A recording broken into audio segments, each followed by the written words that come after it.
the awakening to your creative sovereignty. We stand now at the threshold, the point where philosophy must either dissolve into mere theory or ignite into lived truth. Genevieve Behrend, your invisible power is not a book to be finished, but a mirror to be stepped into. It asks the most daring question we can confront. What if you are not a passenger in your life, but its architect? Not in some distant, metaphorical sense, but here, now. In the bills piled on the counter, the unresolved tensions in your relationships, the dreams you've postponed for someday. The invisible power is not waiting for the perfect moment to begin its work. It is already active in every thought you entertain, every word you speak, every silent assumption you carry like hidden cargo. This is where the real transformation begins, not in the grand gestures, but in the quiet revolutions of perception.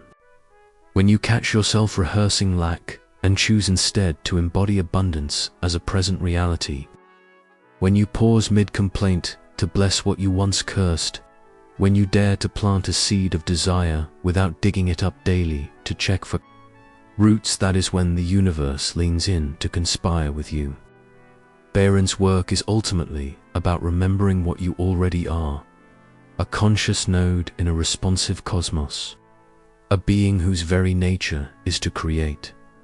The call to mastery there is a story of an ancient potter who, when asked how he created such exquisite vessels, replied, "I do not shape the clay, I get out of its way." This is the paradox at the heart of your invisible power.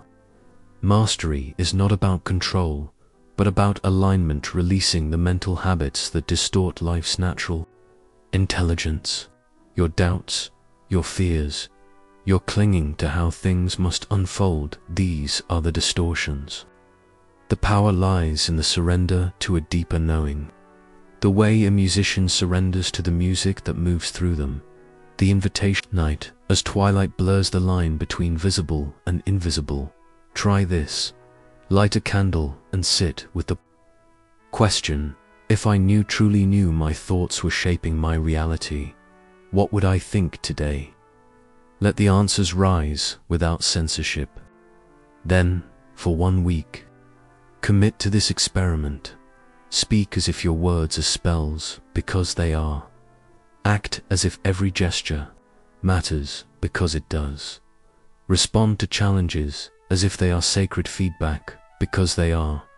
Record what shifts, not just in outer circumstances, but in the texture of your being, the final truth. The universe has been waiting for you to claim this power, not as an exception, but as your birthright. There are no enlightened beings. There is only enlightened awareness. When Behrend writes, "You are forever dealing with the one and only creative substance," she is pointing to the great secret. The power was never outside you. It is the very fabric of your consciousness, the loom on which all reality is woven. The call is urgent, not because time is running out, but because you are ready now. Every moment you spend doubting your creative sovereignty is a moment the universe waits, poised to deliver the masterpiece you've yet to fully envision. The question is no longer whether you have this power, but what you will do with it starting today, starting now, starting with this breath. The candle is lit. The clay is in your hands. Begin.